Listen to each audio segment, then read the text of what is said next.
So Zakir is also part of my team. He'll be doing part of the sharing at the end. Yeah, so he'll take over as a co-host. Okay, Wow, we let got a lot of me. people coming in. Yeah, I'm looking 39. at right now. It's about 39. All right, Okay, let's now open the floodgate then. 3. Okay, 3, 2, 1. Let's go.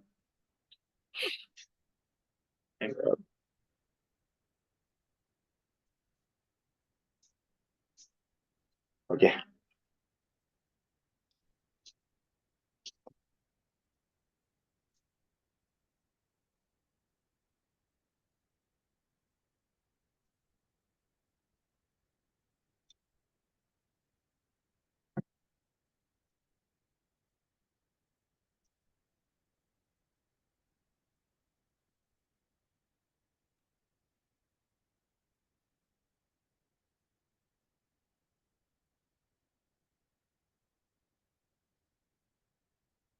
Okay, thank everyone here. Okay, hello everyone. Thank you for joining us today for the Carbon Accounting 101 program. With me here is Dr. Matthew, who will be the speaker for today. Without further ado, Dr. Matthew, the floor is yours. Thank you so much. Can I just see a show of hands? Hi everyone. Can you guys hear me? Can you all hear me? Yeah. Just give me an emoji, right? Yeah, that'll be good. Yeah. Cool. Very good. Yeah. Well, we're gonna start on time. I'm not gonna be talking too much, but of course, a short introduction about myself, right? My name is Matthew. You can just call me Matt. I represent Carbon GPT. So Carbon GPT is my tech company that focuses on carbon accounting and AI solutions for ESG. So today, we are very honored to be also collaborating with Edson on this particular carbon accounting workshop. And for the next 2 hours, we'll do a bit more learning and sharing about what carbon accounting is, and potentially get your hands a bit dirty as well on trying out some solutions. So, okay, you can put down your hand now. I do have one question before we begin. Can I get a quick overview of how many of you know how to do carbon accounting already? Just a quick raise of hand. Okay, 1%. Perfect. 2%. Perfect. Okay, no worries. You can put down your hand. Don't worry, guys, everyone.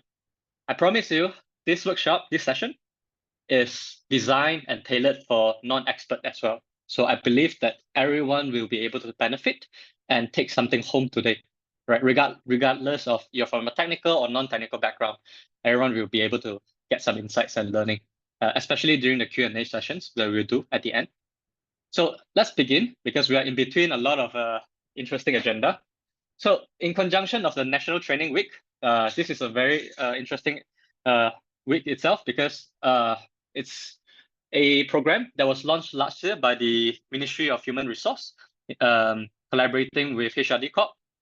We are doing a National Training Week, which is free of charge for every single person in Malaysia. As long as you're Malaysian, you are able to access all these resources. They are online, publicly available to train you and upskill you.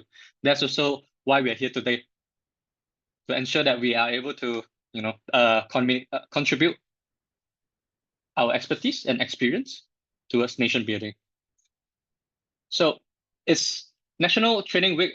The objective for it is to ensure that we foster a positive culture in terms of learning. And I'm sure that all of you are aware about there's this thing called HRD Corp training, which companies are eligible to claim and offset some of the expenses for training with certain organizations. For example, Edson. And the topic for today will be around sustainable development, and also a bit of financial, because accounting and carbon both touches and overlaps these two areas. So my background is actually very different from most of you. I did my PhD in engineering and environments in the University of Southampton. Then right after my PhD and research, I started my career as a lecturer with the university itself. So teaching mechanical engineering and renewable energy related topics. So I would say somehow I was very involved with climate change as a topic. Then right after my academic stint, I joined an NGO in Southeast Asia, working as a climate change consultant. So at that time, I was flying around in Southeast Asia, providing my expertise as a climate change consultant to help youth to develop climate change tech. And I did that for a while before I decided to try out consulting itself. So I was with my own consulting firm for about the past 5 years.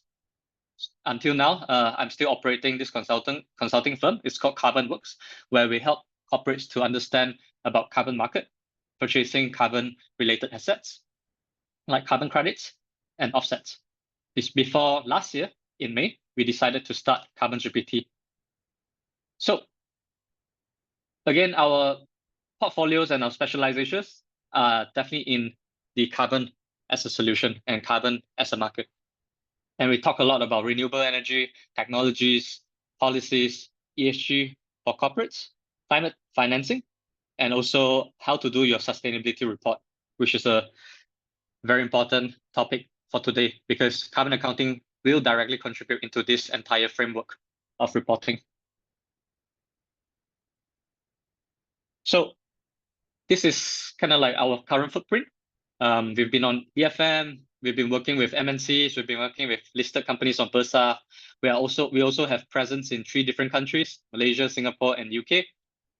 And currently, we are expanding our team, looking at other markets such as Thailand and Vietnam for carbon accounting solutions. So a bit more than a year, we've started this journey as a tech startup, working on providing accessible carbon accounting solution for businesses of all sizes.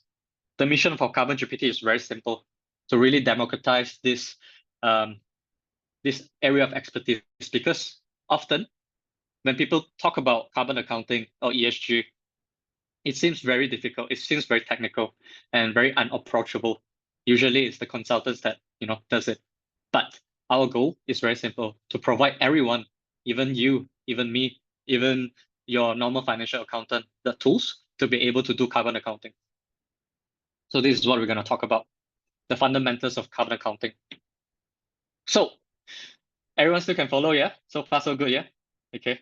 I don't want to be talking too fast and and you can't keep up. So let me know if you need me to slow down or whatnot. Yeah, happy to accommodate. So let's begin with a short introduction video. You know you should probably reduce it, but what exactly is your carbon footprint? A carbon footprint refers to the total amount of greenhouse gases released into the Earth's atmosphere as a result of the activities of an individual or an organisation.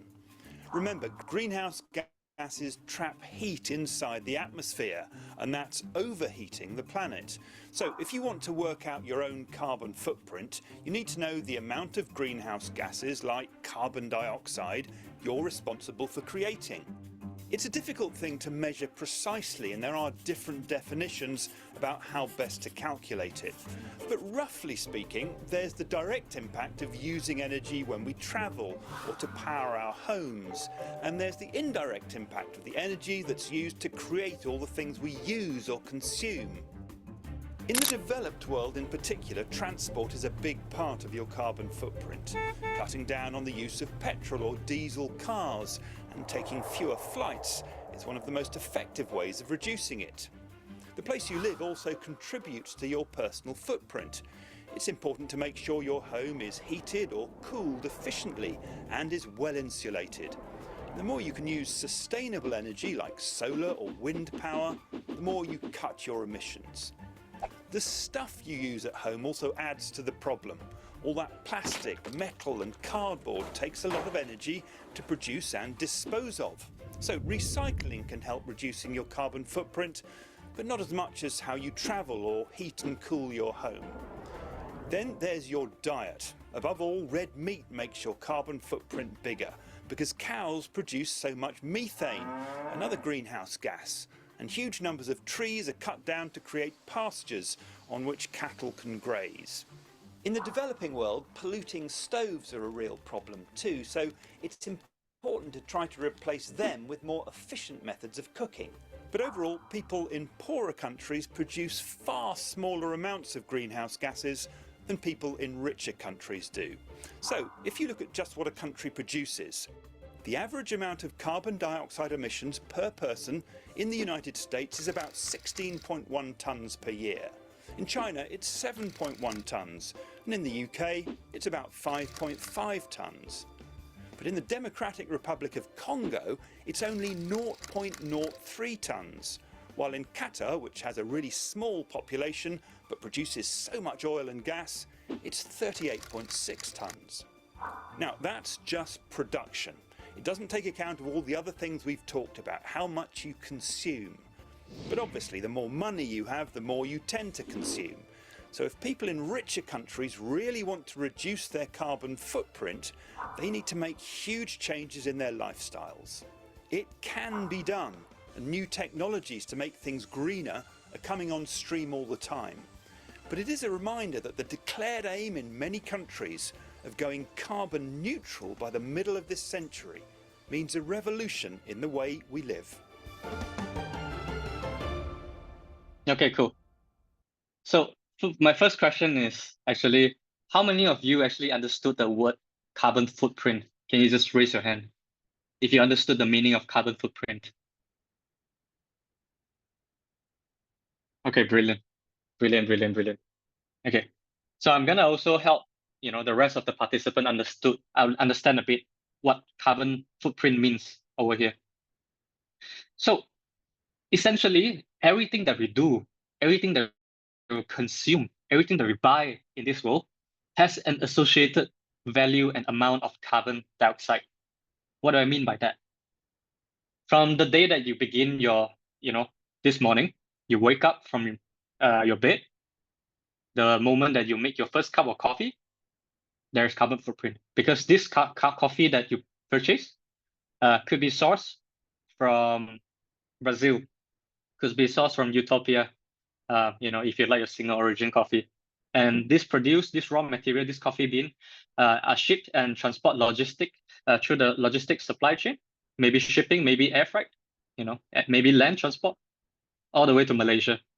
And it, goes into the retail store or e-commerce platform where you purchase, and it gets delivered to your house. And this entire journey of purchasing this coffee has an associated carbon footprint embedded within its supply chain.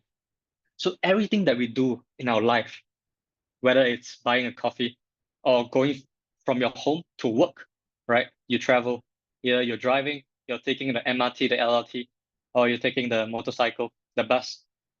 Every single thing that we do in our day-to-day has an associated carbon footprint. So this is what the video is trying to elucidate. So what does this carbon footprint actually do? It actually contributes to warming our planet. So that's why you heard of this term called global warming. And then currently, we are under a lot of stress and pressure for climate change. So climate change meaning that it's not just about warming, it's also about cooling. Certain areas are experiencing extreme weather patterns. So for example, in Malaysia, every April, we are breaking a new record for the highest temperature that we are experiencing. 20 years ago, 10 years ago, you definitely won't experience 40 degrees Celsius. But just this past few years, we are experiencing 40 degrees Celsius temperature between April to now. And in Thailand as well, they are breaking 50 degrees Celsius in terms of weather pattern, in terms of the heat. And if you look at the news, people are actually dying and suffering from the heat wave because of lack of proper air conditioning and cooling. So climate change is a really, really big problem. And it really has to come down to individual level to understand how we are directly contributing to it. And this is what we're going to talk about today. Because you cannot reduce what you cannot measure, right? So carbon accounting is all about putting the entire idea of accounting in place, but for the context of carbon emissions in this case. So what I mentioned just now, it can be your coffee, it can be your transport, it can be your service that you purchase. For example, professional service also has a certain level of carbon footprint. It can be the electricity that you're using. It can be the generator that exists on your factory. It can be many, many things. So we're going to talk a bit more about that. But to just give you an overview about carbon accounting, there is kind of like 6 different items in place when you talk about carbon accounting. Baselining, activity data collection, emission measurement, reporting, reduction planning, and finally offset. And if you're able to master these 6, congratulations. Yes, become a carbon accountant. But for today's purposes, in the sake of time, we only have 2 hours until 3:30, 3:30. So we are only able to cover a bit of the emissions measurement because we do have a lot to go through. So let's begin. Any questions so far? Feel free to put them in the chat box. I'll take them, from time to time, the questions as we go by. So feel free to utilize the chat box. Admins and colleagues and my peers will help to collect those data, those questions, and I'll answer them in batches. So, okay, Sorry. Yeah? Is it possible to share us the slide so that we can continue writing the notes? I think the video recording will be shared and circulated right after the session. So don't worry about it. Yeah. Okay. All right, sure. Thanks. Okay, perfect. Let's just continue. So again, like I mentioned, carbon accounting, like the name suggests, is the measurement and the tracking of the total amount of greenhouse gases that's emitted directly and indirectly by an organization, product, or an event. Even this particular webinar that we are doing right now, this workshop, has an associated value of CO2. Yeah, it's whether or not you are able to calculate and measure it. Short answer is yes, but how to do it, we're going to talk a bit more about it later. Yeah. So the entire point of why carbon accounting was created is to ensure that organizations not only understand their impact for the environment and the climate, and it helps them to be able to set their goals to reduce their emissions, to ensure that they are compliant with their local regulation, their regional regulations, and the global regulations. So how many of you have heard of this thing called net zero? Can I see a raise of hand? Net zero. Okay, we got quite a few people that understand net zero. Very good, very good. Okay, cool. So for those that have never heard of net zero, or you heard of it but you don't understand what net zero means.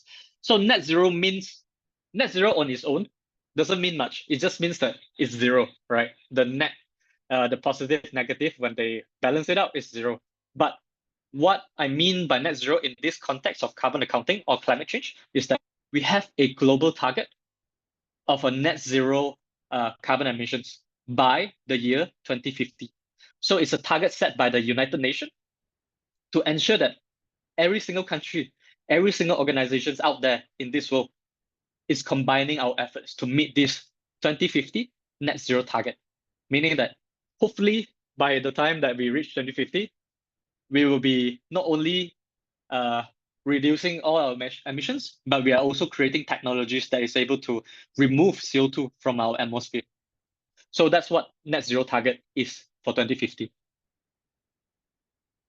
So there are several key concepts that you need to understand for carbon accounting. So I mentioned at the previous slide, we need to account for direct and indirect emissions that is created by organizations. What do I mean by direct and indirect? So the more technical breakdown is through scoping. You have things like scope 1, scope 2, and scope 3. Some of you might be very familiar with this already, especially those that have some exposure to sustainability reporting, but many of us do not. But don't worry about it. I'm here to demystify this entire idea. So just like your accounting, right? You have debit, you have credit, you have balance sheet, you have P&L, and all these things. Carbon accounting, we also categorize our way of accounting through scopes. So for example, scope 1 is the carbon footprint or the GHG emissions that comes out from the organization directly from your company, from your organization. What do I mean by that? Scope 1 can be things like if I have a stove in my house, that I'm living, and I use natural gas. I use the natural gas that I buy from Petronas or BP or whatever for cooking, right? That stovetop that is burning this LPG, natural gas, I am directly emitting CO2 because I'm burning fuel in my house. So that is how you would like to envision scope 1. So for organizations or factories context, it can be your generators that's on site. It can be your incinerator that's burning waste or burning stuff. And you're directly emitting CO2 outside of your organization directly. The fumes have to come out.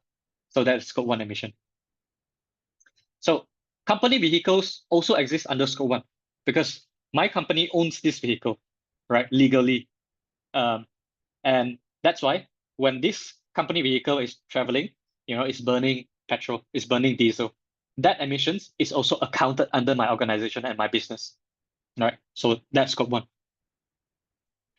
Scope 2 emissions are indirect emissions. What do I mean by indirect emissions?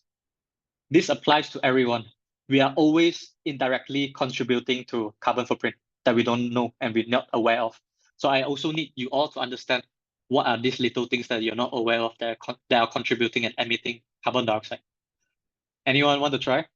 Any idea? You can put it in the text box. I think it's also written over here, right? Yeah. So the simplest and the most straightforward one is your electricity. So whatever that lighting, that aircon, that fan, that charger that's powering your laptop or your computer right now, you're using electricity. And why does this electricity contribute to your carbon footprint? You're not emitting anything, but you are indirectly emitting CO2 outside of your organization. And you're purchasing this electricity that is generated by the power plant, maybe by TNB, that's far away, that are relaying and transferring this electricity through the grid. So that also counts under your usage for carbon footprint. So as an organization and a business, you also have to account for these indirect emissions that you purchase. Yeah. And so far so good, yeah? And the final bit, there's only 3 scopes. For the entire carbon accounting, it's rather straightforward. It's just how you really perceive these activities, right? Activity, for scope 1, it's directly emitting, very easy. If you see flame, you see smoke, that's under your organization, your business. Scope 2, indirect emissions, your electricity, your purchase steam, heating, cooling, this kind of stuff. Consuming services that's indirectly helping you to produce the CO2 also counts under your account. And finally, scope 3, which is the rest. Everything else is under scope 3. Everything that you can think of that you cannot be defined under scope 1, scope 2 is under scope 3. Usually, we call it the supply chain emissions. What do I mean by supply chain emissions? Or value chain emissions. These are all indirect emissions. So remember that example I used just now about the coffee?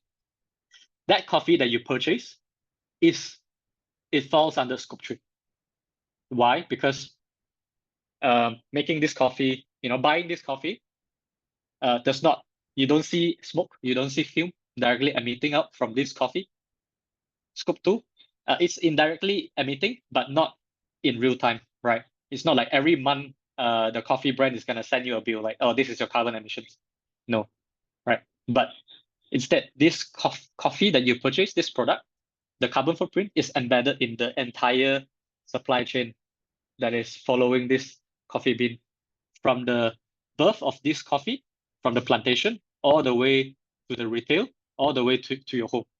So it has very different touching point and contact point that it has arrived. So all that little journey of this product or these services that you purchase, the carbon footprint, you also have to account for it because it is your responsibility as well. So I know that coffee is just a very simple example, but really everything else is also accounted under scope 3. For example, business travel. If you're taking a business flight to, let's say, outbound, outside of Malaysia for business or whatever, and this activity is for your organization, is your business, And then this flight emissions is also counted under your business. Your employee commute. Some of you work for your employer. The way that you're commuting using your own vehicle, using the bus, using the MRT, using the LRT, using the bike, also that emissions, that carbon footprint also has to be accounted for the business, right? Because your business, that business employs you, these employees to work. But this business does not own the vehicle that your employee has. So it's under scope 3. And this is just an overview of it. So to give you a better picture, this diagram really elucidate that, right? From a business point of view, imagine I'm the business, right? I'm the business owner of Current GPT. When I talk about my supply chain, my entire scope 1, scope 2, scope 3 emission, this is kind of like how it looks like.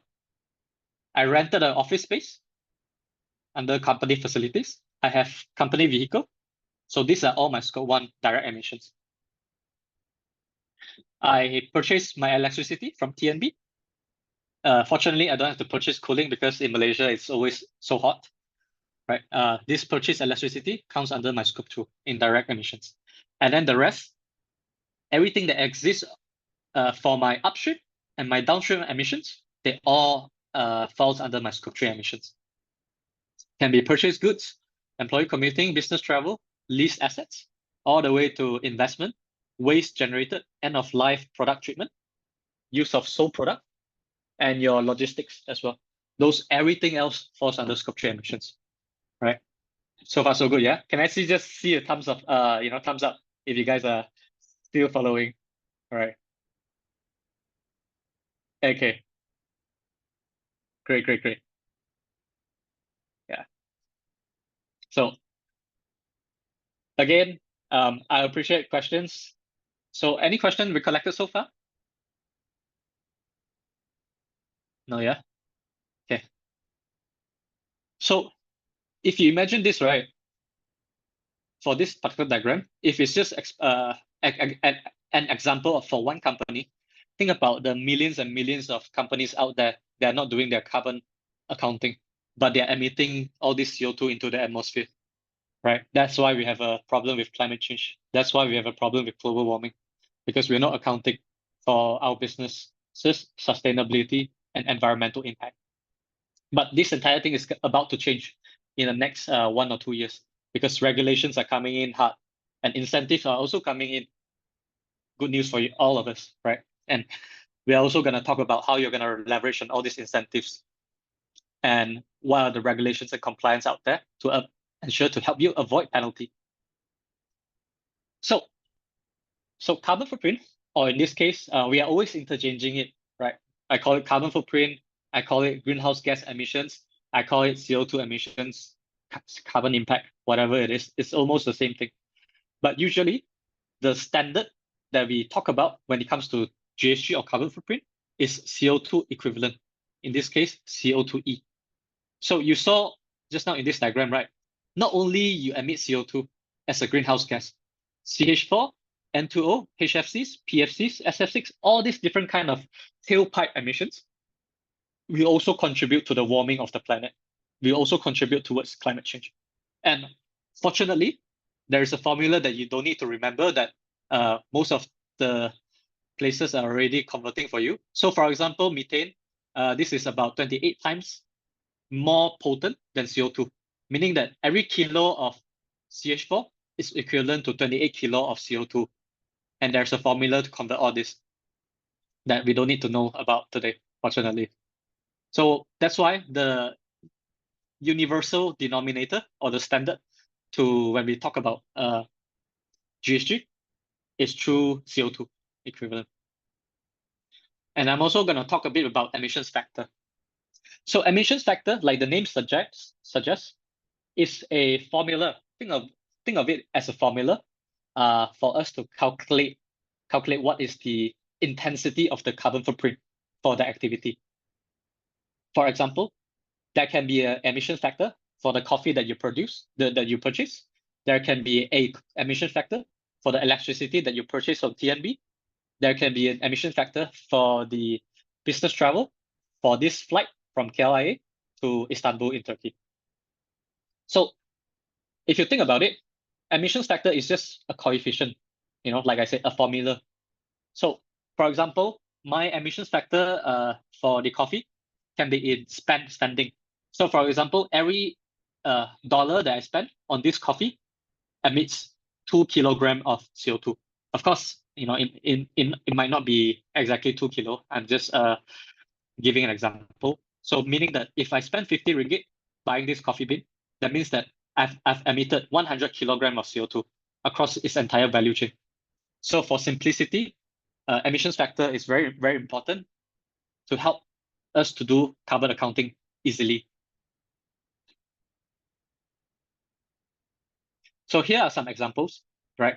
So for example, the emission factor for emissions traveling from Malaysia to Singapore is used, the activity data that we collect is in the field use in liter, meaning that it doesn't matter if it's RON 95 or RON 97, you know that it will consume 200 liter for the traveling from KL to Singapore.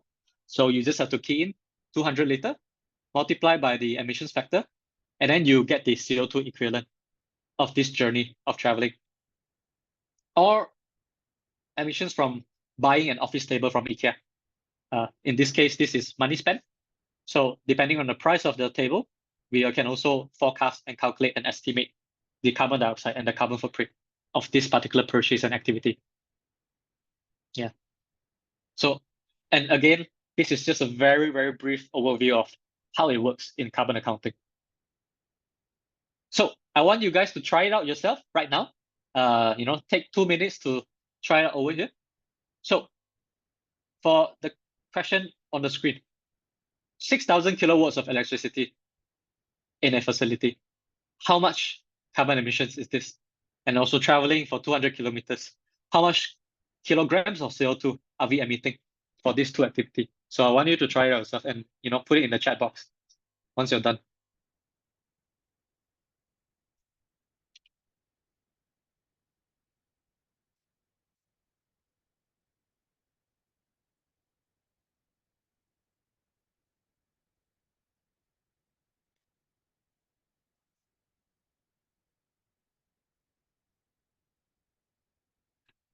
And if you need help, feel free to raise your hand. I can always clarify.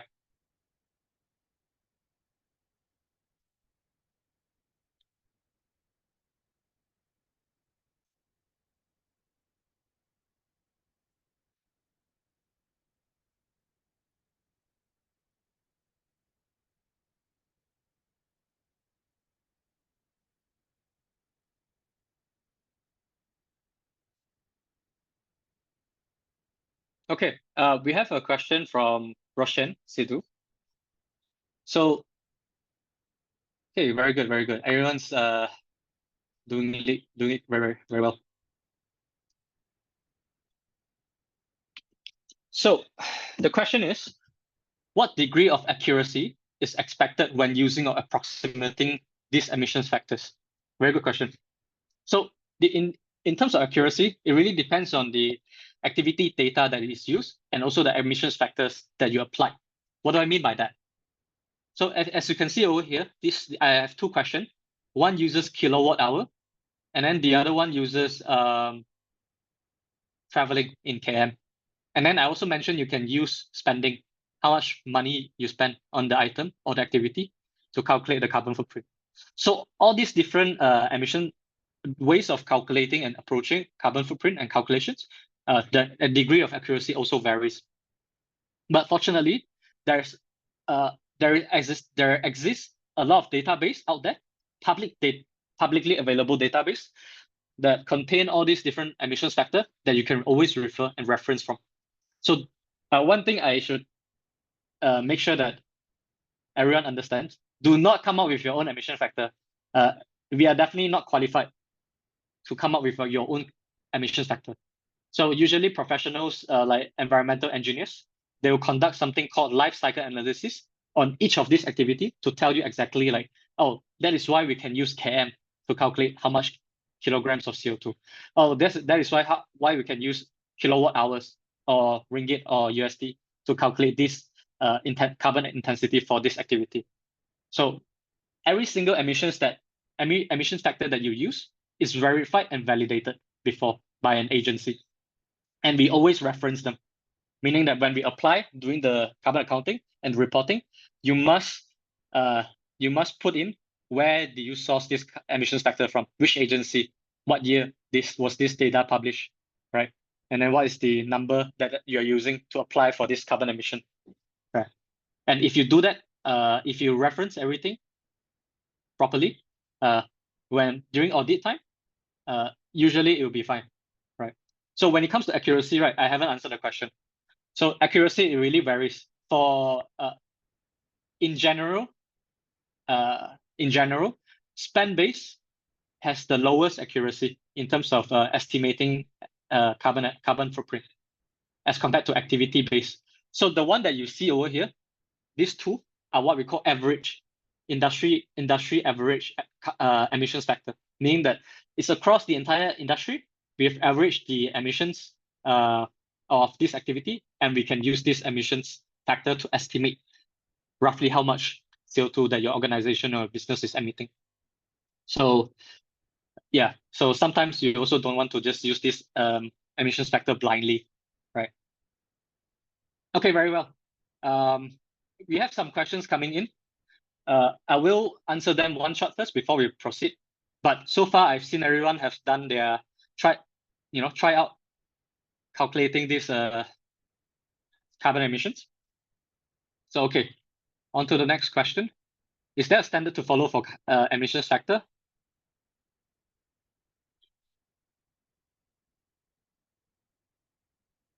Yeah, and Hassan is also helping me. Hassan is my colleague. He's helping me to answer some of the question.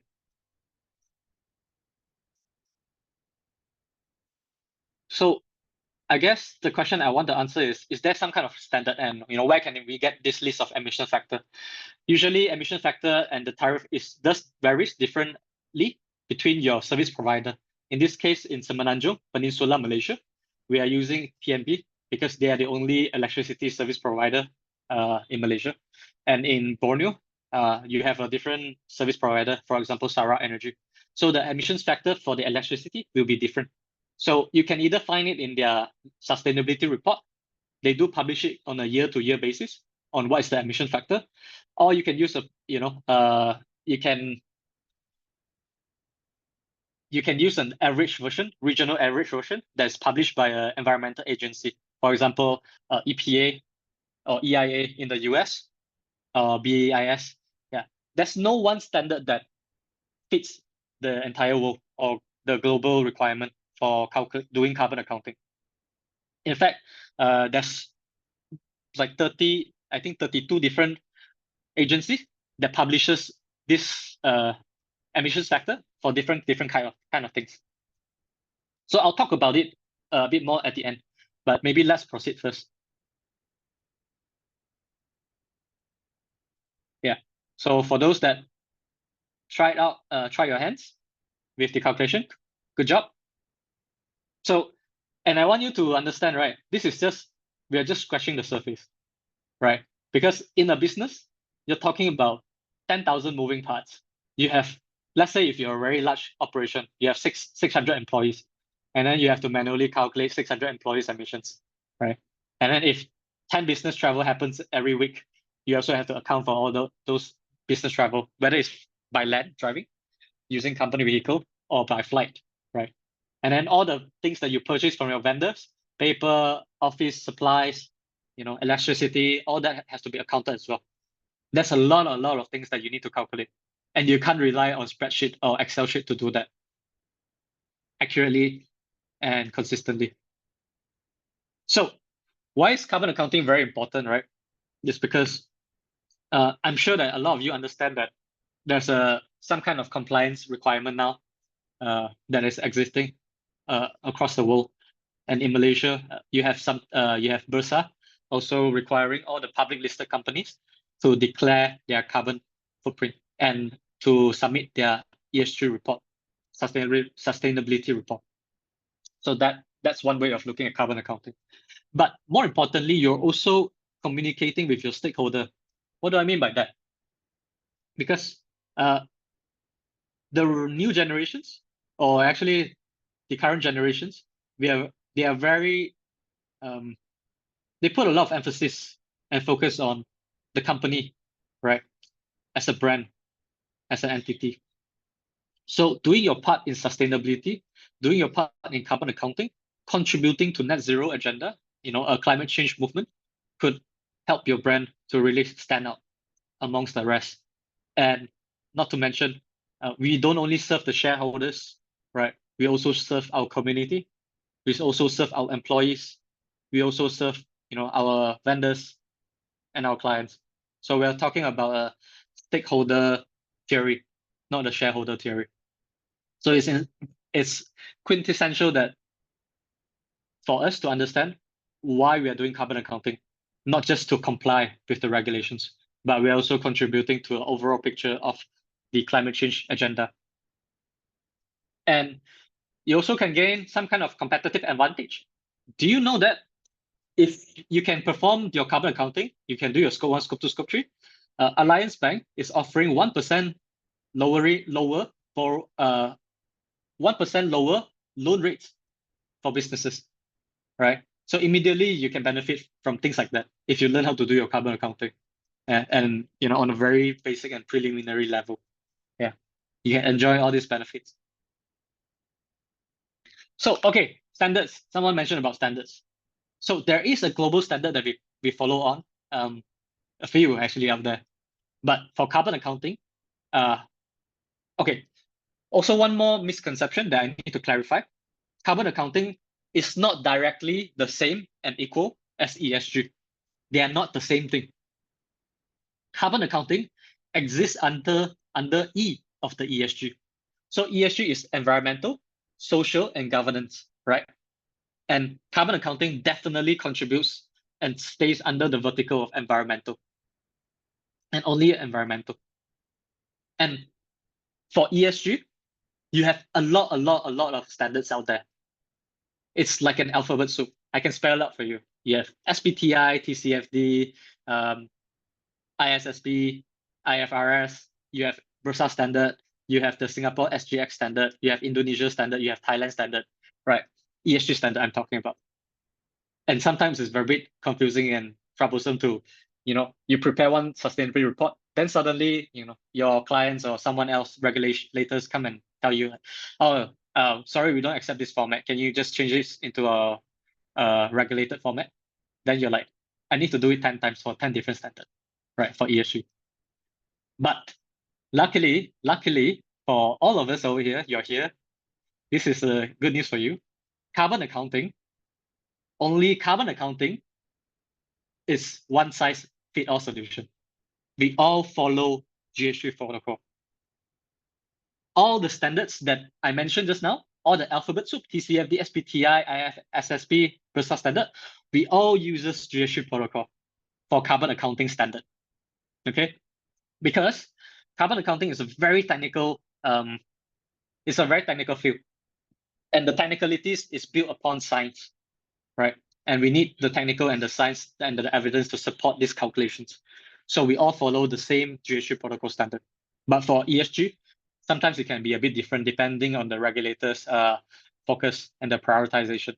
For example, social, you can talk about so many things: anti-bribery, employee benefits, diversity, inclusivity, all these different things in social, and then governance like board compensation, board diversity, etc., etc.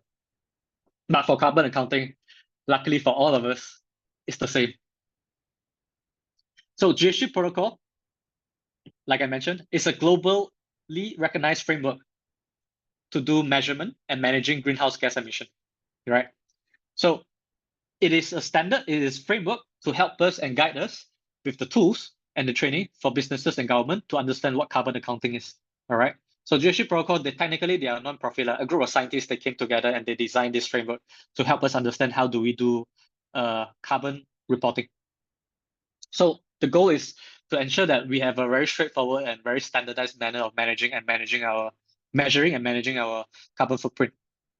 And it's been developed over 20 years of partnership. So GHG Protocol existed a long, long time already with the World Resources Institute and the World Business Council of Sustainability Development. Until today, we are still using GHG Protocol as a accounting standard, carbon accounting standard.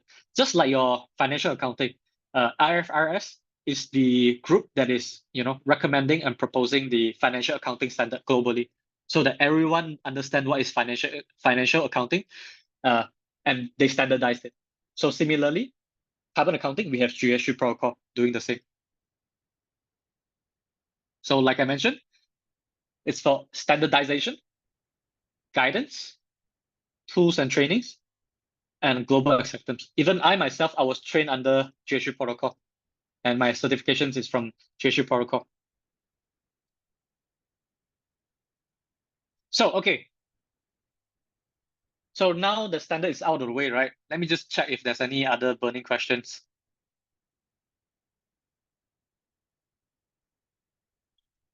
Okay. Okay, no burning questions yet, but don't worry, I'll keep monitor them.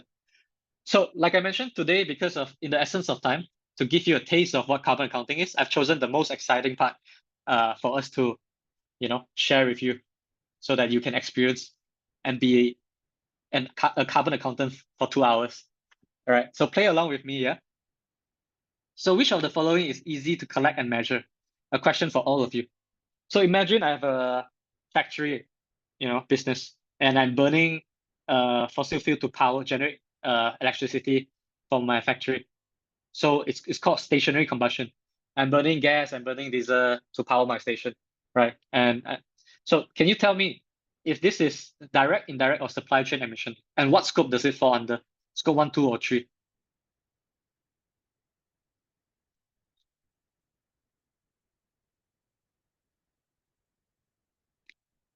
Okay, I have a lot of replies. I have a lot of answers. Very, very good. I love an engaging crowd. All right. Thank you for participating. So, okay. Okay, very good. So this is definitely scope 1 emissions, right? And it's direct emissions because like I mentioned, I gave you the context, right? I have a generator in my company, in my factory, and I'm burning fuel, I'm emitting. This is scope 1. Very, very straightforward. It's direct emissions. And when it comes to easy or hard, it's really subjective, right? Some people think it's easy, some people think it's hard. What do I mean by easy or hard? I meant collecting the data and doing the carbon accounting. It can be very easy, straightforward, meaning that I'm just, but depending on how much fuel I buy, and I do like an inventory check. So maybe I bought 1,000 liter of petrol in January, and then during end of the year, December this year, I'll check my inventory again, maybe 200 liters left. Then I just assume that I've burned 800 liters of petrol.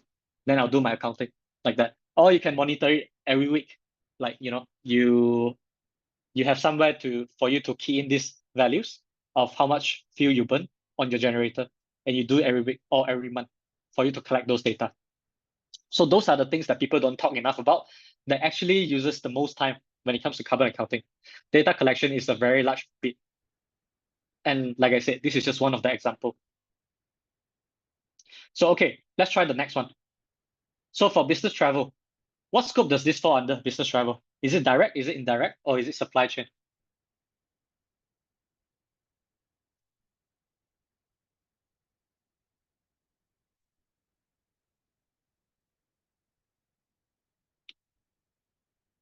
Okay, okay. Very good, very good. Okay, perfect, perfect. So, okay. So the answer is scope 3 and supply chain. Why? Because you don't own the plane. Of course, if you own the plane, it's a different story, right? Yeah, if you can own your own private jet. Yeah. So for AirAsia, actually very interesting. For AirAsia, right? Let me ask you this question. For MAS, Malaysia Airline, right? What do you think this falls under for them? Is it scope 1, scope 2, or scope 3 for AirAsia and MAS? For their flight, for their plane. Yes, very, very good. Okay, very, very good. So you guys understand, you get the idea. So if you own it, you are emitting it, then it's scope 1 for you. But if you're just buying the flight ticket, buying a service from AirAsia and MAS, flying for business, then that counts under your scope 3 supply chain. Okay, perfect. And it's rather easy to collect the data because nowadays when you buy the flight ticket, they will tell you actually how much CO2 is this flight, right? Even on Skyscanner, some of you use Skyscanner to buy your ticket or find your flights. They'll tell you this flight is 9% less emissions than the average. So waste generated. Let's try this also. What scope do you think this is? Right? Is it direct? Is it indirect? Or supply chain? Waste generated. Like food waste, electronic waste, paper waste, office waste, whatever. Scope 3.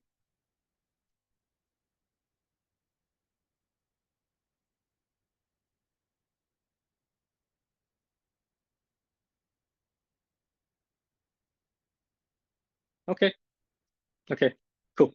So waste generated is actually falls under your supply chain, under scope 3, because again, you're not, unless you're composting your own waste, which I don't think a lot of you are doing it, because all this waste, it goes to a service provider, maybe, and the service provider will throw it in either in the landfill or the incinerator or somewhere else to be recycled. So it goes off your organization and off your business already, the hands of your business. So the emissions that are generated by this waste, they all fall under the supply chain. Even if the product owned by your factory, but you're throwing it away, another service provider come in, it falls under your scope 3 for the emissions generated when you're counting it. The only way waste generated is it falls under scope 1 is maybe when you compose, right, your own waste, because the emissions is emitting from your organization directly, if that makes sense.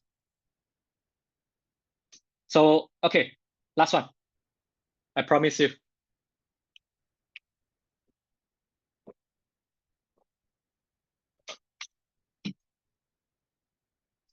Utilities.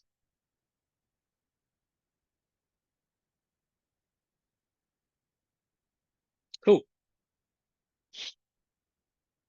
Very good. I think you guys get it already. See, it's not that hard to become a carbon accountant, right? Now you all know scoping, scope 1, scope 2, scope 3. So yeah, utilities, most of it is scope 2 emissions. Most of it, I say. Yeah.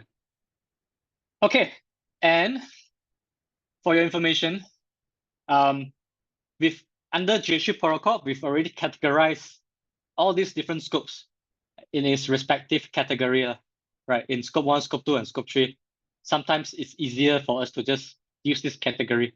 So these are some of the categories. I didn't show all the categories. I'll show them later. Some of the other categories that you need to think about. What are the scopes that of these carbon emissions means to your business and your organization? For example, if I'm a financial institution, I'm a bank or insurance company, I do investment. So that's my scope 3 emissions, but I also need to account for my investments, carbon emissions, right? Company vehicle, we talk about it, scope 1, employee commute, scope 3, and the life treatment of your sold product by your company, scope 3, franchises, scope 3, purchase goods and services, scope 3, lease building, scope 3, transportation and distribution, scope 3, right? And if you look at this particular graph over here, you can see that I've already listed out all the available scopes and categories that kind of like exist. Don't worry about this. This is repeated lease assets. Yeah. So the point is, this particular diagram shows you some of all the categories and how easy and how hard are they to be measured, and how readily available these data are, across the y-axis.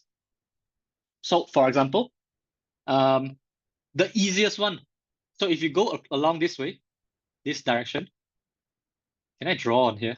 Yeah, I can annotate. So you go along this direction.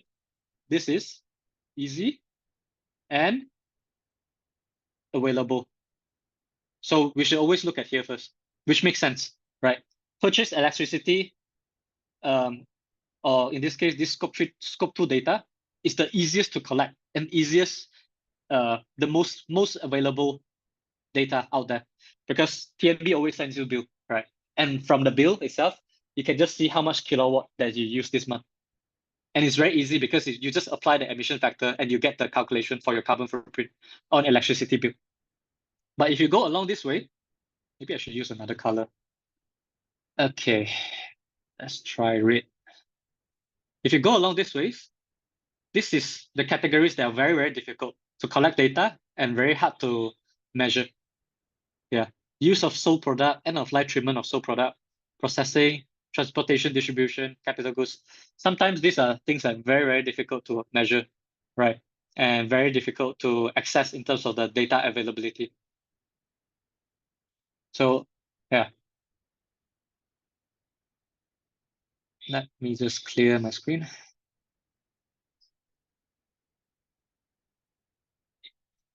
So, and then you have to ask yourself, right, for your business and your organization, start thinking and start being aware. What are some of the things that, can exist under this category, and you can do your own accounting for your organization,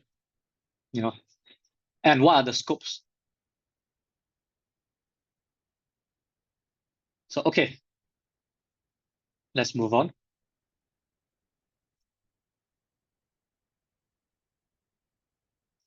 Have a question from Ahmad about, technically, your franchise's electricity is also part of your supply chain emissions. So technically speaking, let's say like I am Chatime lah or T Life, right?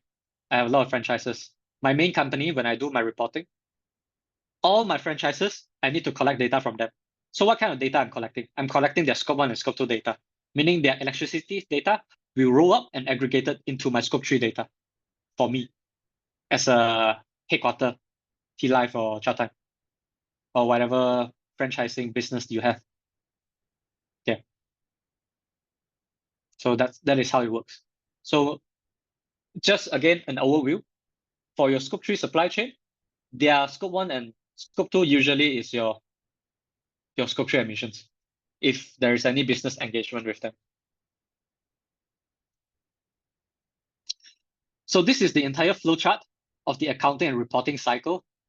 So you start from accounting, right? You do your data collection, you do your measurements, and then you create your initial emissions report with all the references, all the emissions factor, all the calculations, all the scope 1, scope 2, scope 3 emissions that you calculated in this report, and you create a monitoring plan and you submit to your authorities. And then the authorities may or may not appoint an auditor to ensure that whatever that you submitted is compliable, validated, and verified. In Malaysia's case, you can appoint internal auditor for now, for if you're a public listed company, but your report does not require external auditing. Then the auditor will basically rectify some of the problems found during the verification process. And finally, you compile a final report and you submit to your local authorities. Yeah, so this is kind of like how it works in a nutshell across the world, across different regions, across different regulations. But again, what we are covering today is just here, and just a subset of the accounting. Yeah. For a competent carbon accountant or ESG consultant, I would say that this entire process needs to be known end to end. So, okay. And regulations, like I mentioned, are coming in hard and fast. And are you prepared? Because audits are required, right? So some of the standards out there, they're already readily available. CSRD, SEC, California legislation, and Malaysia. And if you do business with Europe, if you're manufacturing, you might be subjected to EU regulations as well. It's called CBAM, Carbon Border Adjustment Mechanism. But again, like I mentioned, all these different regulators, luckily for us, we all uses GHG protocol. So whatever we learn today is applicable across in the world. So assurance, again, limited and reasonable assurance. You need to make sure that whatever that you're doing, your accounting and your reporting is up to standard. Yeah. So far, this field is still it's a niche. There's not many practitioners and sustainability practitioners or carbon accountant out there that are qualified. I would say, because again, it's a very new industry. It's an emerging field.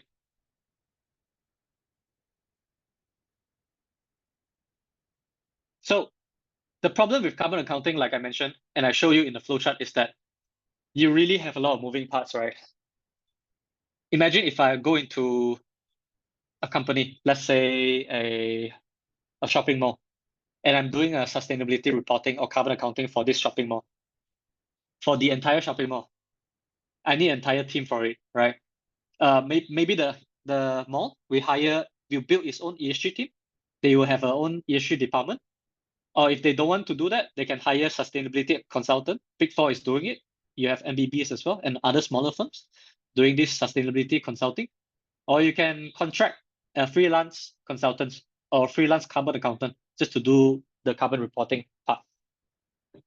And all of them have to go through the same process of data collection, data cleaning, organizing, sorting into scopes, and then tracking the emissions over time and generating the report and the monitoring plan, right? Before you compile it into your ESG report or your sustainability report to be submitted to the regulators. So you're talking about a lot of resources, a lot of time and effort. But what is very, very different nowadays is that I always use this analogy. Imagine this, right, guys? 100 years ago, when financial accounting was created, the idea of financial accounting was created. Nobody understand what financial accounting is. Nobody understand what debit, credit, balance sheet, category account means, right? Back then, 100 years ago, people probably hired accountants, financial accountants, or outsourced into a financial agencies, which they built their business to become what it is today, like PwC, in auditing, in accounting. And you have smaller accounting firms that exist. And the result of modernization and digitalization has also democratized financial accounting. What do I mean by that? So every single one of you has the ability to just go online and subscribe to a financial accounting tool out there and do your own financial accounting. Yeah, you don't need to hire an accountant anymore for your small, medium, enterprise. Maybe for larger corporates, you still need to have an accounting team, a finance team, right? But if you just own a small business, you can do your accounting yourself, no problem. And a lot of these tools are free and it's so easy to use. So what I want you to transfer and translate this idea into is, similarly today, we are at the beginning of carbon accounting. This is just like when financial accounting was created. So nobody understands what carbon accounting is, let's say in Malaysia. And you still have to rely on the professionals, the consultants, the accountants, the carbon accountants to do all this accounting thing. But we also similarly can have accounting software that does all these things today. Because the status quo is you are still reading your utility bills manually, you're reading your meter, you're doing all this data collection in spreadsheets. It's very manual and it occurs, sometimes as low as annually. People only do it once and they forget about it. There's a lot of labor involved, right? It's very reactive, right? Not very maintainable as well if you're doing it on spreadsheet. Imagine if you're a very large corporate, right? A large enterprise. No way your financial accounting is on Excel or your spreadsheet, right? You definitely use the software approach. So similarly, carbon accounting, you have something called a sustainability ERP or carbon accounting software that does a lot more of this automation. So some people ask, like, where can I access this emissions factor? So a lot of this carbon accounting software already has all this emissions factor inside built in, right? So you don't even need to know about this carbon emissions. You just have to select the activity, apply the emissions factor, and you get your carbon emissions estimation. It's better for collaboration.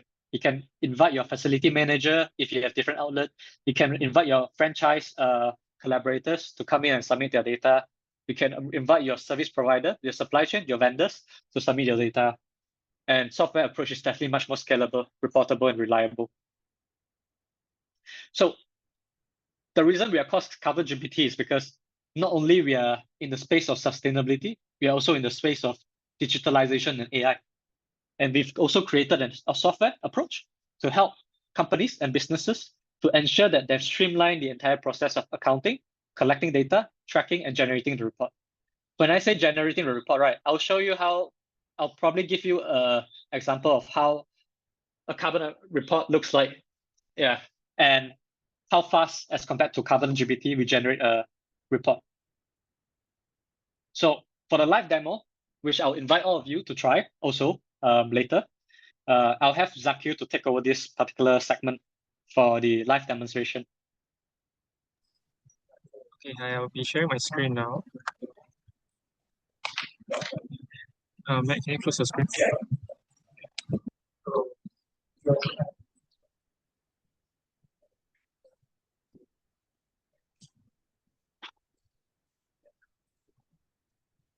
Can you guys see my screen?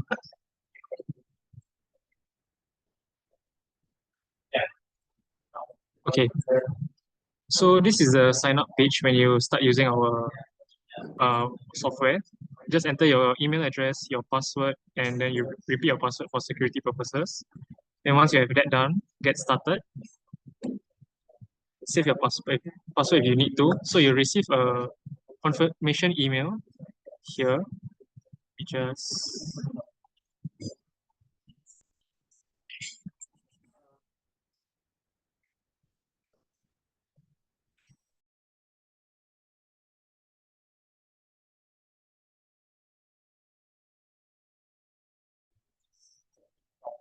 here's the confirmation email. You just click on confirm.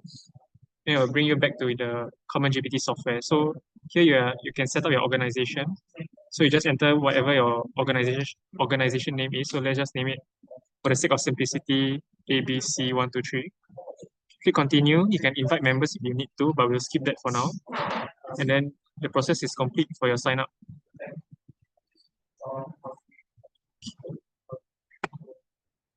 So once you have finished signing up, it'll bring you to our dashboard. And to start doing your data entering for your carbon counting, we can actually use an existing account and we can set up from there. So here is the page where you'll be interacting the most. And before you start measuring, make sure you have your organization set up correctly. So you can have your organization name, your logo, and everything. Your name as well. You can authenticate your account and everything. So let's get started with measuring itself. So firstly, you have to define your facilities and your departments. So facilities here refers to the location of your building itself. And then like the departments within that building itself is like what departments are held inside that facilities. So understood? Everything okay? Okay, so once you have that facilities and departments defined, you go under your measure, and this is where you start your carbon accounting. You create new here on this button, and then you'll be shown a couple of your data sources that you can choose from. So it is pretty comprehensive for now. We'll be adding more later in the future. So let's choose a very common source to emission, which is electricity. And here you'll be able to choose your facility, your department, and then provide other details. So let's just use a testing one. A department, any department here, you select your date from the calendar drop-down. Let's say we choose 11 June and enter the description of the source. So let's say my building runs on electricity 24/7 in KL. So once you have that down, you can click on next, and then you'll be shown this page. So here you have the option of choosing a way you want to calculate your emission data, which is either activity-based or spend-based. So under GHG protocol itself, there's actually different data quality standards or scorecards. So the higher quality data involves like calculating the direct emissions itself using activity-based if you know the actual data itself. Or if you do not have the available data, you can actually use spend-based. So let's use activity-based data for now and click next. And then you'll be given, for electricity itself, you'll be given the E-grid sub-region. So let's use the basic standard, which is TNB. And you can actually enter the numerical values. So let's just put 123. and then the units itself, kilowatts per hour. So what our software does is it calculates the carbon emissions for you and shows you how much emissions it generates on the drop down here below. And once you have keyed everything correctly, you just click on next, and it'll give you the summary page. It lets you review whether all the information you have entered are all correct. So once you create submit, it will be reflected on your measure dashboard. Here is where you can actually filter and sort all your sources. You can sort by facility, category, method, and scope. So like if you want to only see your scope 1, scope 2, scope 3 emissions, you just click on the checkbox. The method, whether or not it's spend-based or activity-based, you can actually use this to help your organizations narrow down to how can we effectively score better for our report generation when we submit our carbon accounting reports. So like how can we translate from all our emissions from from spend-based to activity-based, things like that. And you can also choose like the categories that you're interested in, like your sources of emissions. So after you have all this data down, you can use report. You can go to report and generate report. So the report here is under GHG protocol standard, which is very universal. And the report will look something like this.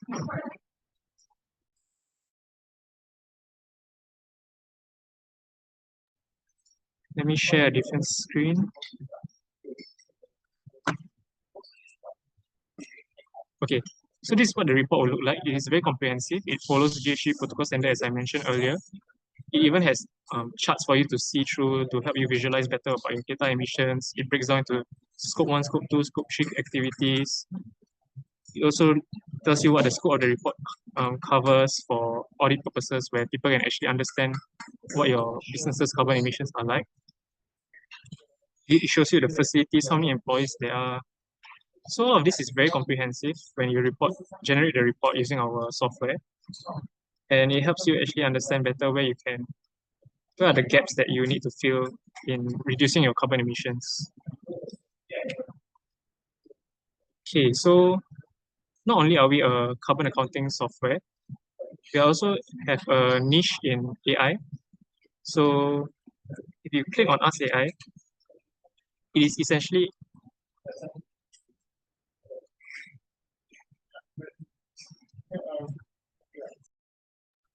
okay. So back to our software.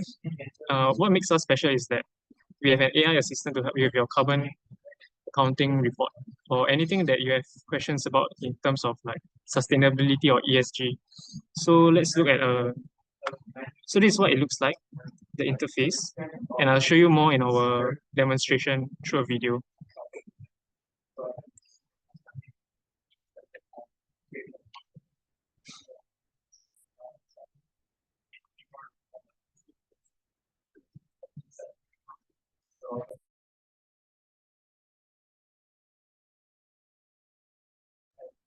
Hold on, let me see if I can put in the audio as well.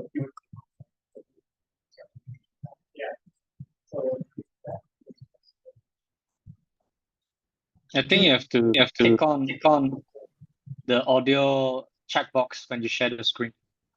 Okay. Here is a guide on how users can use Carbon GPT's robust feature. First, click on Ask AI. Here is a guide on how users can use Carbon GPT's robust feature. Ask AI. First, click on Ask AI. To engage with Carbon GPT's AI assistant, click here to enter your prompt.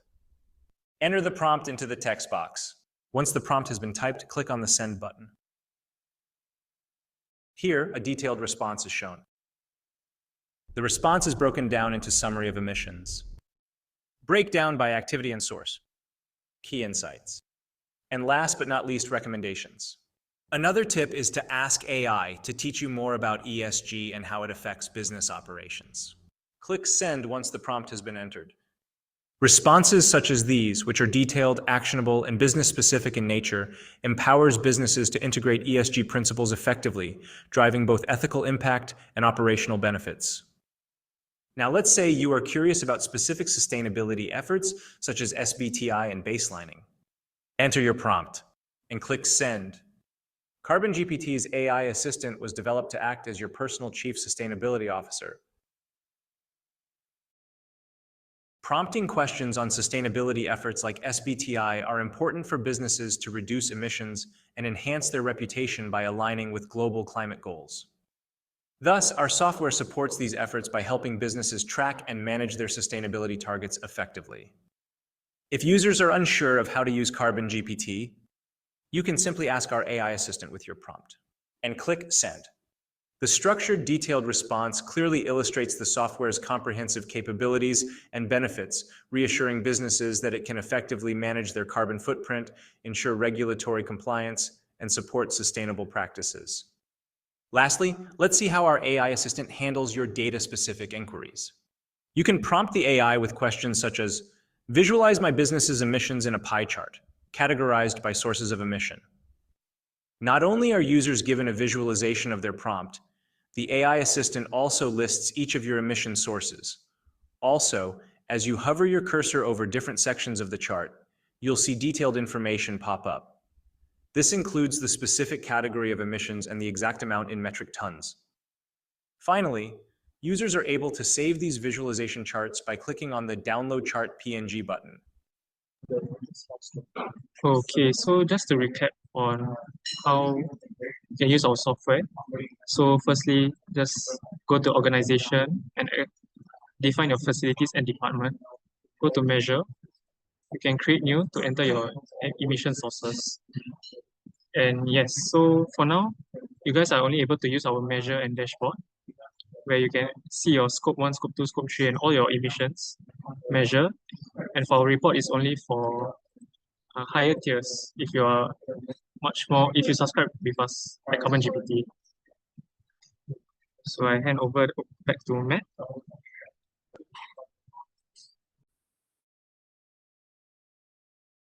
Okay, thank you so much, Zakir, for doing that demo. So I do have some questions coming in here and there, but I'll answer all of them in a bit. Yeah. So a few things that I would like to take note and explain a bit on is that for our system, actually very good questions coming in left, right, and center. So for the report, it's only as good as the data that you key in. What do I mean by that? So for example, right, if you look at all these activities, right, these are submitted by users, right, or the business itself. But to ensure that we are protecting ourselves, you need to start thinking of carbon accounting, just like financial accounting, right? What do I mean by that? So you always want to ensure that you not only key in the correct value, but you are also providing references. Just like your financial accounting, you always submit your receipt, your invoice, or whatever supplementary files, right? Your auditors will also look for this, to check it randomly or here and there to ensure that not only you are submitting the right documents and you're using that is all you need to worry about, because we will cover the emissions factor part. So what do I mean by emissions factor, right? Is that you've already learned about the concept of emissions factor. It is a formula used to calculate all these different things, right? And we made it so easy for you. The template has been created so that you can calculate most 80% of your carbon emissions for your organizations and your businesses, right? And all of these calculations is based on some kind of LCA and emissions factor. And our emissions factors database is one of the largest in the world. We've aggregated 32 different sources. Now we are supporting 70,000. At the beginning, I think this current version, we are supporting about 15 to 20,000 different activity. So we have 15 to 20,000 emission factor, and we are rolling out more up to 70,000 emission factor, meaning that we can virtually calculate everything and anything that you can think of in this world. Anything that you buy, we can calculate it. Any activity that you conduct under your business, we can calculate it. Yeah, and we've made it very simple with the template. So if you are able to provide those data, we can calculate it accurately, and the report will be auditable and compliable. Yeah. So the AI is a very nice to have because again, it really removes the layer of the consulting job lah. I wouldn't say it will remove the consultant per se because you still need the experts to ask the right questions, right? For example, what would a consultant usually ask? What is the top 5 emissions in my activities? Simple things like that, right? You ask the AI instead of asking the consultant or the analyst, our AI will come back to you with the answers. All right. And then you can either export, download, and use this in your report. Yeah. So for example, here, I asked this and it's able to pinpoint exactly my data. This is personalized data. So AI like this has not been created. Yeah. So we probably are one of the first in the world to create a GPT solution for carbon accounting. So these are the top 5 activities, right? And I can take it to the next level, for example. Tell me some strategies to reduce these emissions above, right? Then our AI is trained on not only on GHG protocol, but all these different ESG standards that I mentioned, including Bursa standard. So it knows all these different regulations very, very well, and it knows exactly what you need to do to ensure that you meet your target. So meeting target, like what Zakir has shared just now, you can do SPTI, or you can just ask it to create a personalized and a customized plan for you, a bespoke plan. Create a bespoke net zero strategy for me for the 2050 target. Right. And usually consultants will charge you a limb and a leg for reports or consulting engagement like this. But with the AI, we can very quickly create and draft something that is tangible and that's usable for businesses and operations. Yeah, as you can see, emissions reduction pathway to 2050 based on my current 2024. You can create this beautiful plan, and you can always drill down and go in deeper as you need with the AI. So I'm not gonna talk too much about the AI and the software because again, coming back to the presentation,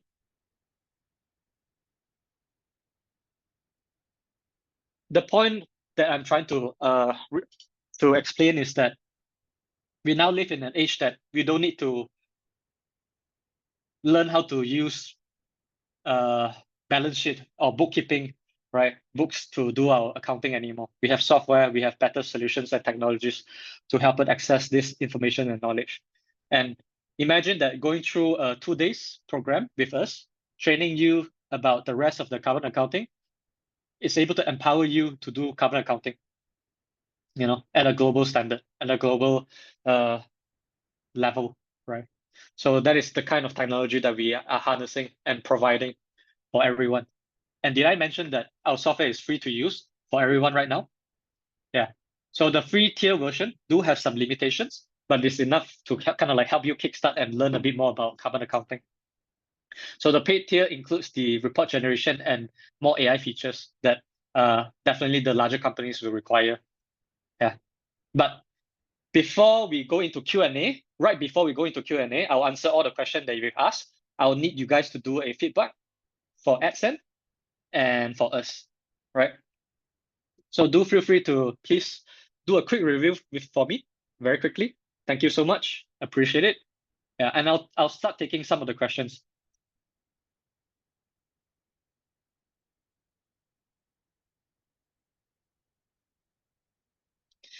Okay.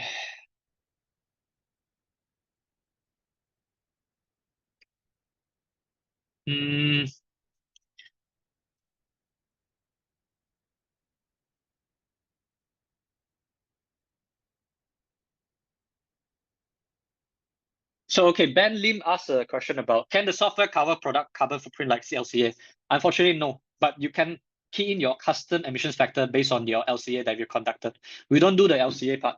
Yeah, but for LCA part, usually your product, you're talking about you're exporting to a very specific region that impose carbon tax on your product. Then you might want to engage with a consultant or agency to do the LCA for you. But for us, you can utilize that number that you've used to key into our software to calculate, to do your account for that particular specialized product that requires a customized LCA. That's possible. So Tracy asked a very interesting question. Positive carbon value. What about activities with negative values in carbon accounting? Yeah, very good question. So like I showed just now in the roadmap, you have reduction also. Reduction is very important in carbon accounting. So now and I always say this, you cannot reduce what you cannot measure what you cannot reduce. Sorry, you cannot reduce what you cannot measure. Yeah, that's the correct one. You cannot reduce what you cannot measure. You always start from measurement. So that's why, like I said, in the essence of time, this particular workshop, we have only enough time to cover a very brief overview of carbon accounting when it comes to the measurement, right? For the reduction part, you can rely on the AI to help you strategize and come up with ideas and understand where is the largest contributor. And you can also, down the road, Carbon GPT, we've also incorporated carbon credits and also some other reduction scheme that you can utilize to offset some of your emissions. For example, renewable energy certificates that is also coming into our platform. Carbon credits are also coming into our platform, which allows businesses to immediately offset some of your emissions.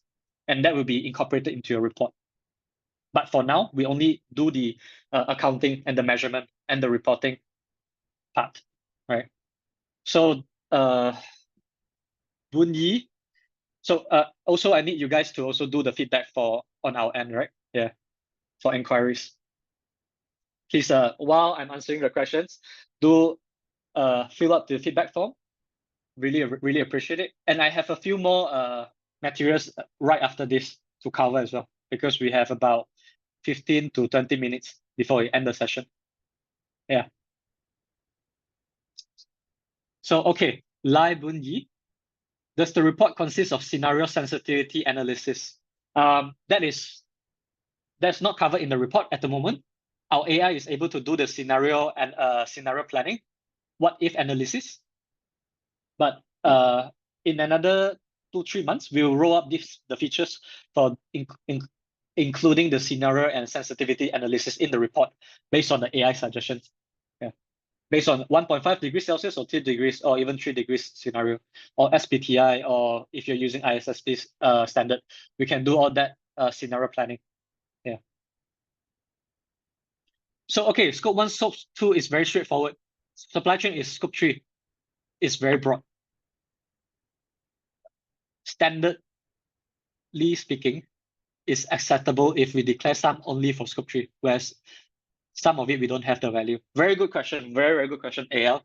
So scope 1, scope 2 is very straightforward. I agree with you. That is why even until today, regulators such as Bursa, they are only mandating. It's only compulsory for companies to account and submit their scope 1, scope 2 emissions. And scope 3 will come in for the next 1 or 2 years because people don't understand how to collect and calculate. But for us, we are way ahead of the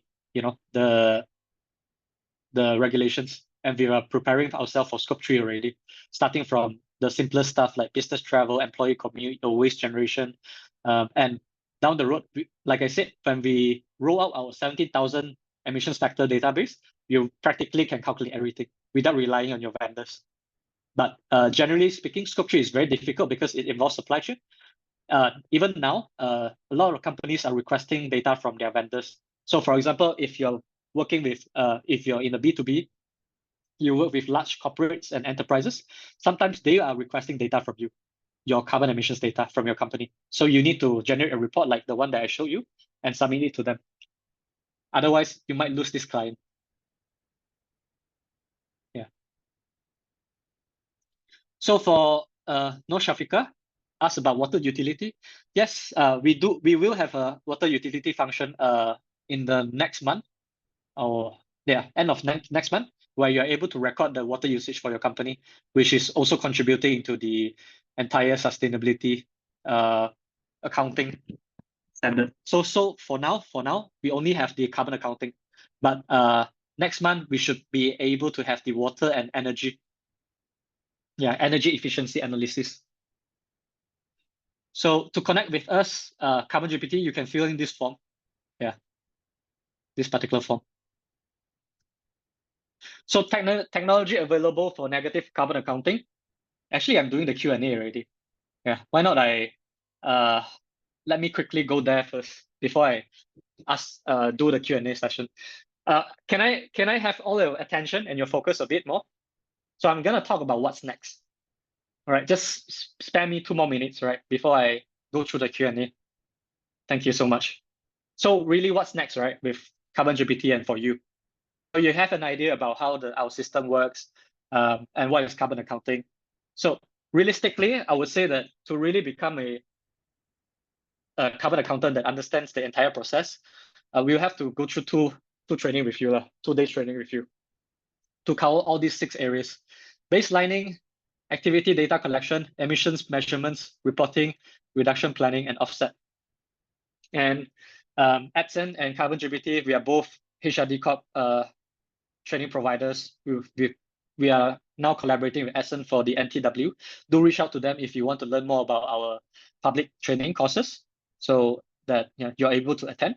And attending this gives you access to our paid version of our software, right?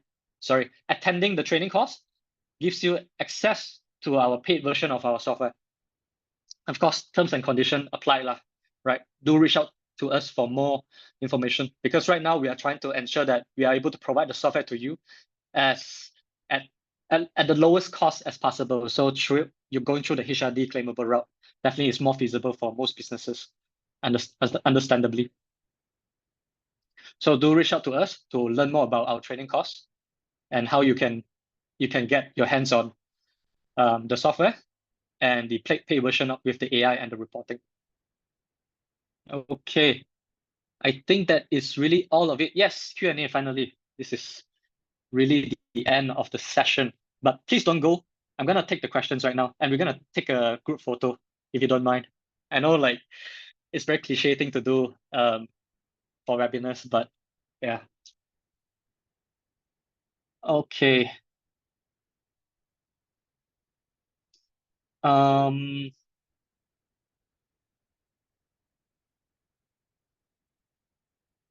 Yes, MIDA has a ESG scheme. Very, very good question by Jasuta. Up to 50,000 for ESG software or services.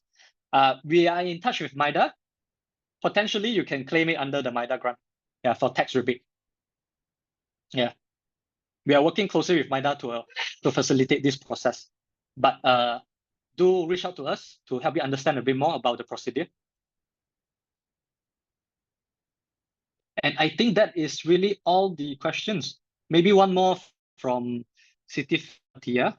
Any technology available for negative carbon accounting? Yeah, plenty of technology, even non-technology, like reforestation, planting trees, sucks in CO2 from the atmosphere and sequester them in biomass above ground and below ground. So that is one way of reducing carbon dioxide from your atmosphere.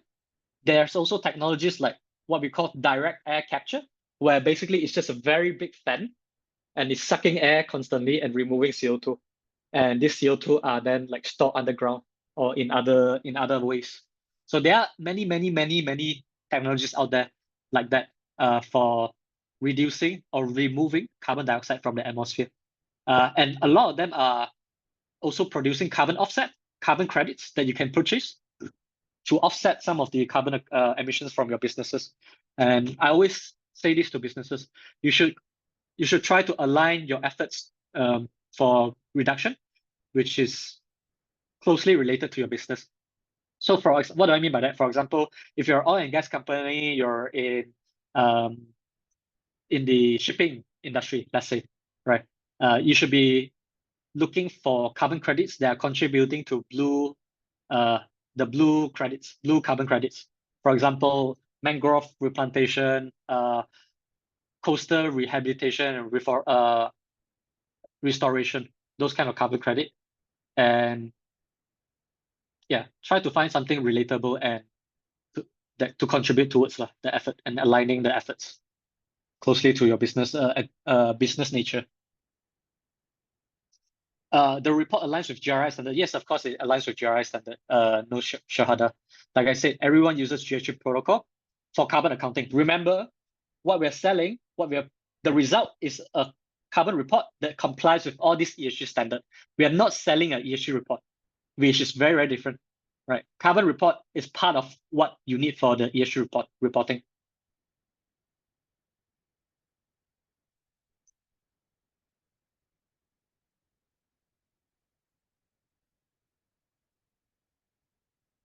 Yeah. So do reach out to Essen regarding to our public training. We also do in-house private training ourselves. So you can reach out to my team for that. So, and that is really all of the questions. Should we just take a group photo?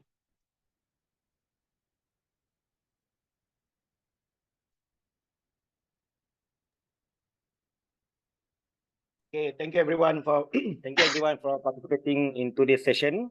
I hope this session has been fruitful for all of you. Okay, before we wrap up, I would like to request everyone to turn on their videos so we can take a group photo for the National Training Week. Okay, great. Thank you. Thank you.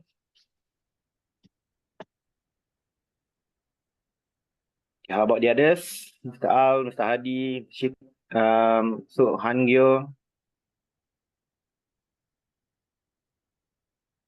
Okay, great. Thank you for turning on the videos. Okay, Chloe, please do the honor. Okay, everyone ready? Okay, 1, 2, smile. Freestyle. Yeah, one more freestyle. Right, 1, 2, smile.